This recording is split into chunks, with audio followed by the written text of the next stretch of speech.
All right, in this session of the listener's commentary on Romans, we're going to look specifically at Romans 7 through 12.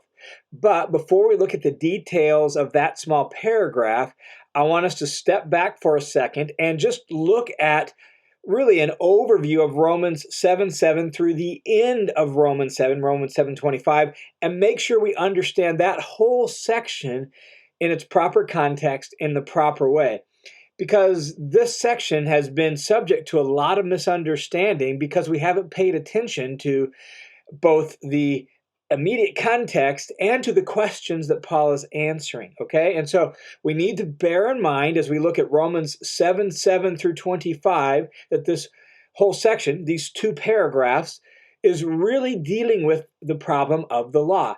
He's answering the question, what's wrong with the law? It's not primarily about the Christian's struggle with sin. Might have some things that apply to that, might have some things to say about that, but the immediate thing Paul is talking about, the question he's answering in its original context is, what's wrong with the Old Testament law? And the reason Paul has to address that question is because over the course of Romans up to this point, Paul has been saying some pretty negative things about the law. In Romans 3, verse 20, he said, no one's going to be put right with God and be part of his people by keeping the Old Testament law, by keeping the Torah, right? In Romans 3:28, he said, it's by faith that being put in the right relationship with God happens, and it's not by the law. In Romans chapter 5, verse 20, he said, somehow the law is tangled up with sin, and the result was that when the law came on the scene of history, transgressions increased. So rather than solving the problem of sin and transgression, the law increased it. In Romans chapter 6:14, in our immediate context, Paul said that sin's no longer your master. Why? Well, because you're not under the law, the Torah. And so he has been saying some pretty harsh things about the law, and that leads him to really feel like, okay, so now I need to help you understand what really the problem is. In fact, in Romans chapter 7, verse 5, the paragraph that is the immediate springboard for the section in Romans 7:5, Paul said that the law somehow was complicit with sin in such a way that it aroused sinful passions and caused people to bear fruit for death. I mean, that's a pretty harsh and negative assessment of the law. And this is not the typical Jewish view of the law. And so here Paul is writing to this mixed audience of Jewish believers in Jesus and Gentile believers in Jesus. And in doing so, he's actually demoting the law. He's putting the law down a few notches, right? He's demoting the law, and he's doing so by saying some pretty negative things about it. And thus, Paul has to address the question, so what's wrong with the law? What's the problem with the law? And thus, he's going to do that in these next two paragraphs that we're going to look at, first in this session, and then in the following section, we'll get the second one. Doug Moo, in his commentary on Romans, puts it like this. He says, Paul's negative evaluation of the effect of the Mosaic law reaches its crescendo in 7:1 through 6. He accuses the law of arousing sin and of keeping those who are under its authority from coming to know Christ or experiencing the new life of the Spirit. It's no wonder then that Paul asks the question, is the law sin? And that's the question that sets up the paragraph we want to look at in this session here. As we've noted several times in Romans chapter 6 and 7, we have to pay attention to the question Paul is asking because that helps us understand the answer. And so in Romans 6:1 is, what shall we say then? Shall we continue in sin that grace may abound? May it never be. In Romans 6:15, it's, shall we continue in sin since we're under grace and not under the law? May it never be. Well, here in Romans 7:7, we get that same sort of question. The question he's asking and answering in this paragraph is, what shall we say then? Is the law sin? And again, the answer is, may it never be. So we're answering a question about the nature of the law. Is the law sin? And in fact, in the following paragraph, the question is, well then, is that which is good a cause for death for me? Referring to the law. Since the law, you say, Paul, is good, yet it caused my death. Is my death the law's fault? It may never be. So we've got to pay attention to these questions that he's asking and answering in order to make sure we really understand what he's saying. So here, beginning in Romans 7:7, all the way through the end of the chapter, Paul is really dealing with the problem of the law and where did the law go wrong. And Paul is brilliant in how he does this. In these two paragraphs, 7:7 through 12 and 7:13 through 25, Paul basically says the law couldn't solve the problem of sin and death, but it's not the law's fault. And so on one hand, he upholds the law as being a good gift from God, teaching the right way to go, teaching wisdom from God. So the law, as Paul says, is holy and righteous and good. And yet, the law could never make people holy and righteous and good. Why is that? That's what we're going to learn in this session and the next session as Paul deals with what's wrong with the law. So let's jump in and listen to some of the details. We've already read verse 7, but let's read it again because it's the question we need to recognize that Paul is answering. So verse 7 says, "What shall we say then? Is the law sin?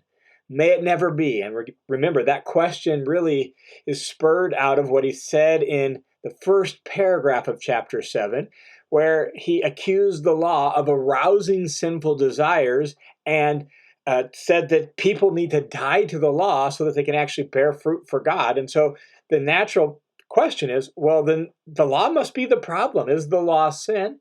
Paul says, may it never be.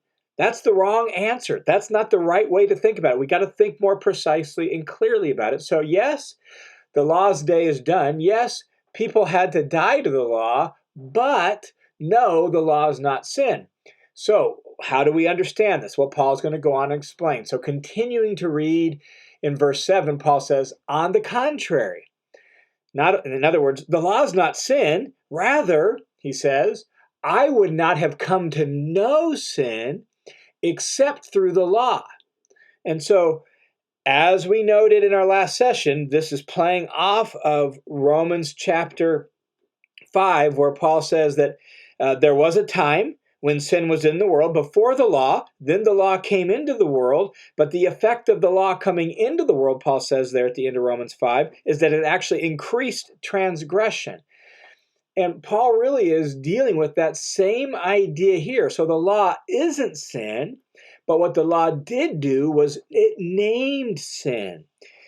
Think of it this way, that the law actually gave sin a face and a name so we would know exactly what it was we were struggling with, exactly what it was we were dealing with, and thus it increased transgression in the sense, now we crossed a specific boundary. Now we crossed a known law, instead of just having this general sense of missing the mark and falling short, the law named sin, enunciated sin, gave it a face, and so now we actually knew who sin was. We knew what it was called. That's what Paul means when he says, on the contrary, I would not have come to know sin except through the law. The law gave sin a face and a name. Now, another really important little detail that shows up for the first time here in the second part of verse 7, and it actually is going to continue all the way through the end of chapter 7, is the first person. Paul says here, on the contrary, I would not have come to know sin except through the law. For I would not have known about coveting if the law had not said, you shall not covet, right? And so through this paragraph, we're going to get I, me, my, right? We're talking first person. And that could be a little confusing because it immediately makes us think Paul is talking exclusively about himself and his experience. And while what he says is likely true about himself, some of the things he says means, it goes beyond himself, right? And so as we read down through this, it becomes a little confusing, this whole first person. What is Paul doing? So let me just offer what I think Paul is doing. I don't think he's talking exclusively and only about himself, even though he's using first person. he's really doing what was a well-established rhetorical technique in his day and age called impersonation. He's assuming the posture and the character of a person that he wants to communicate from their vantage point. What I think Paul is doing is he wants to communicate from the vantage point of really his Jewish kinsmen, his Jewish audience, so that he can speak very personally and passionately about this issue of the law without pushing his Jewish audience away. And so he speaks personally in personal terms because that's going to involve him in it and not push his audience away. And so he's really taking the persona of a faithful Jew, at least through parts of this. And in some regards, what he's actually doing here in this paragraph, 7 through 12, is he's actually going to speak from the vantage point of what it was like when the law came on the scene. When the law, like as he said in chapter 5, there was a day when sin was in the world before the law. Then the law came on the scene of history, and the result of that was transgression increased.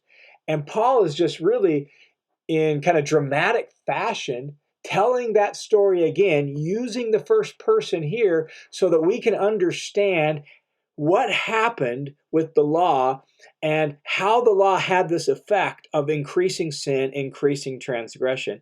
And he's using the first person so he can speak very personally about this, all right? He speaks as a Jew who has become a Christian, and looking back now, he sees more clearly than ever what it was like to try to please God while still in Adam and still under the flesh, and yet trying to please God by the law, but not having the Spirit to help him do it. That's what's going on here.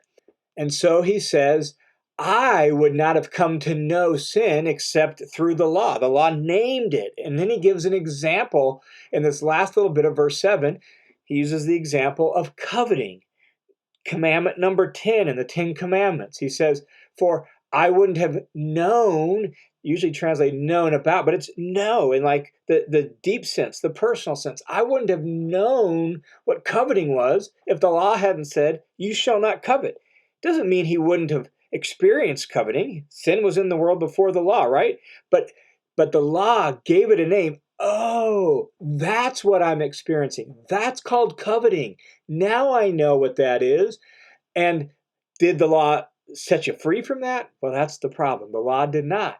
So he explains why that was. And so the law gave sin a face and a name. In his example, coveting, oh, that's what that is. And look what happened in verse 8. But sin, taking opportunity through the commandment, you shall not covet. That's the commandment in the example he's giving, right? So sin, setting up camp and using the commandment as like a home base, taking opportunity through the commandment, produced in me coveting of every kind. Did you catch that? So here the law says, you shall not covet. Oh, that's what I'm experiencing. And instead of setting me free from that, it actually produced in me coveting of every kind. And although we may not fully understand exactly why or how it all works, all of us, I think, are familiar with the fact that that's often the way it does work, right? You tell someone, don't do this, and immediately they want to do it. If you've raised kids, you've seen that with your kids. You give an instruction, and immediately they want to cross that instruction, right? That somehow good commands, good instructions stir up within us a desire to break those instructions. And the example that Paul is using here is the example of coveting, one of the 10 Commandments. So when the law came on the stage of history, it gave sin a face and a name. And rather than actually setting people free from coveting or murder or stealing or whatever the commandment was, it actually had the opposite effect. Somehow sin got involved in that and co-opted this good commandment, and sin made us want to actually do it more, and sin produced in me all sorts of coveting in our example here. Then Paul says a really, in some ways, kind of hard to grasp statement at the end of verse 8. He says, for apart from the law, sin is dead. And that's really, really difficult to try to figure out what Paul means. He can't mean sin is non-existent apart from the law, because Paul said in chapter 5, verse 13, that before the law came on the scene of history, that sin was in the world. And so he doesn't mean it's non-existent. In some way, based on what Paul has said in chapter 7, 1 through 6, and what he says here, there's a connection between sin's power and the law. In fact, Paul actually even details that in other places, such as 1 Corinthians 15:56. So in Paul's mind, there's a connection between the law and sin's power. And so somehow Paul seems to be saying that sin loses its power when apart from the law. And I don't fully get what he means by that. Most scholars don't. A lot of scholars wrestle with what exactly does Paul mean by that. It's not 100% clear what he means by that. But in the immediate context, what he's suggesting is that somehow the law actually made sin come to life. The law actually stirred up more coveting. The law, as he said in chapter 7, verse 5, stirred up all sorts of sinful desires. So somehow the law is an unwitting accomplice to sin. Now, Paul goes on in verse 9, and this is where it's obvious that the I doesn't refer to Paul himself, that it's a bigger experience, it's a bigger thing, that he's impersonating what it was like when the law came on the scene of history. Verse 9 makes that clear. Listen to what he says. He says, I was once alive apart from the law.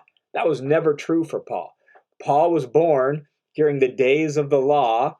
Paul lived his whole life under the law. Paul lived his whole life with a knowledge of the law, being brought up as a Pharisee, right? So he talks about all of that in Philippians chapter 3. So that statement was never specifically true of Paul himself, and thus that tells us that the I that Paul is using here, the first person, is bigger than Paul himself.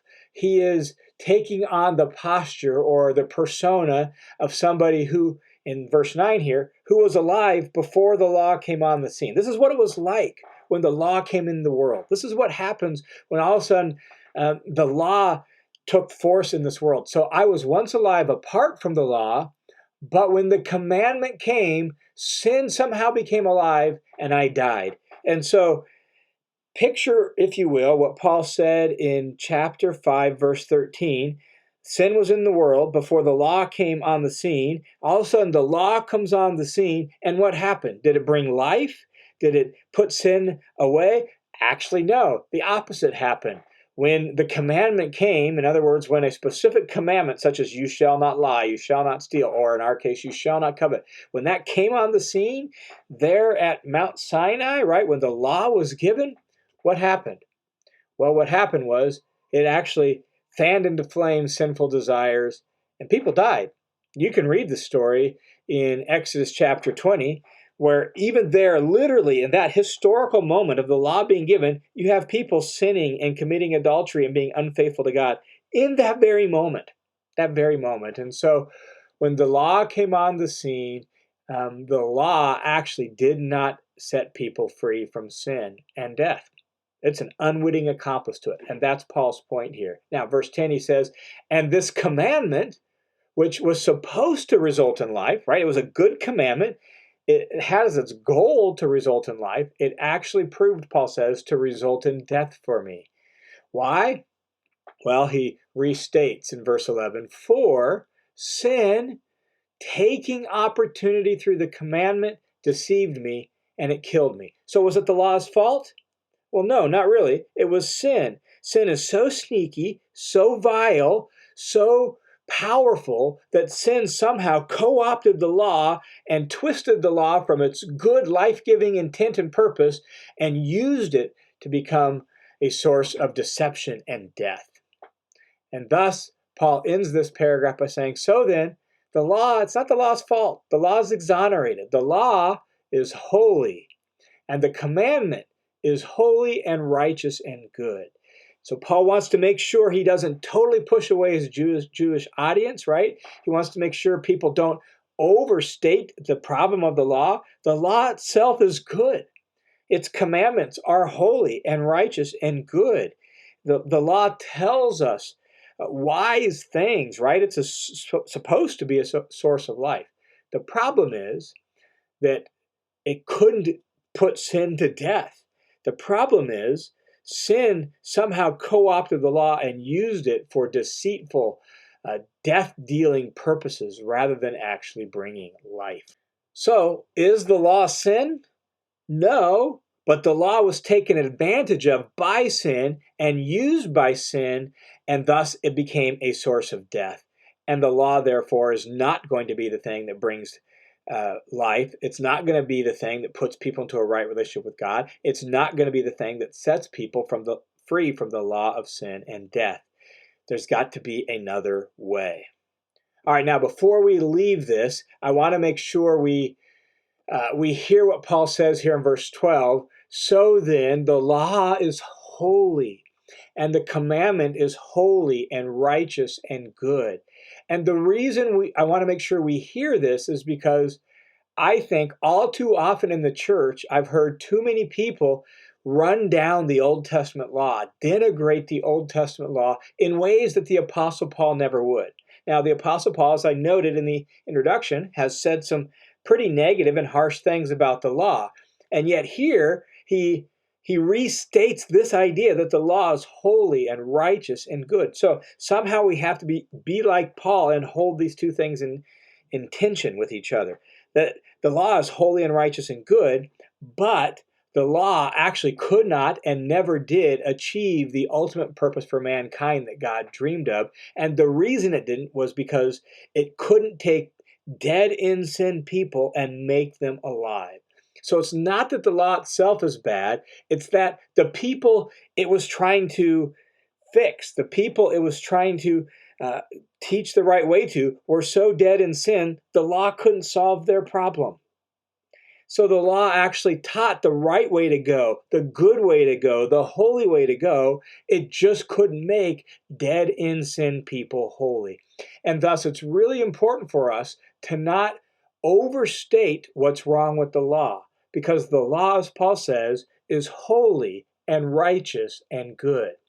And thus, it's not really fair for us as Christians to say things like, well, the law, the Old Testament's great because it's got great stories for kids in it, right? Or it's really not okay for us to say things like, well, the Old Testament's just a bunch of legalistic rules, or, oh, the Old Testament's all about rules and laws and legalism, and turn our nose up at the Old Testament. Paul would never do that.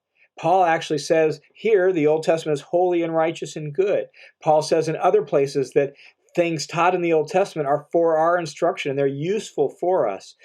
You read some of the Psalms, and the Psalms are like tributes of praise to the Old Testament law. I'm thinking of like Psalm 1 or Psalm 19, talking about how wonderful the law is, or Psalm 119, where just this massive, long tribute of praise to the goodness and the wisdom of the law. And so Paul would agree with that.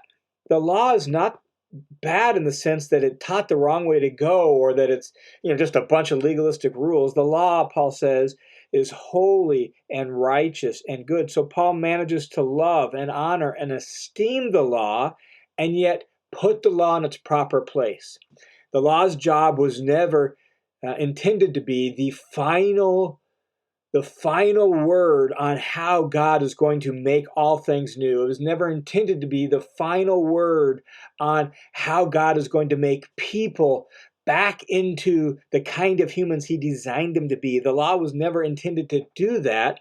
The law had a temporary job, and Paul explains this more in detail in Galatians 3. You can actually reference the commentary on Galatians 3 to hear more about it. But it had a temporary job to do until Messiah should come, and Messiah and the Spirit were going to be the ones that were going to lead people into everything God intended for them. And so the law is holy and righteous and good. Just don't overstate its purpose. Its purpose was never to be the final word on human living, because it couldn't make human beings who were dead in sin the kind of people that God dreamed them to be. For that, there would be more help needed, and Paul will get to that in Romans chapter 8.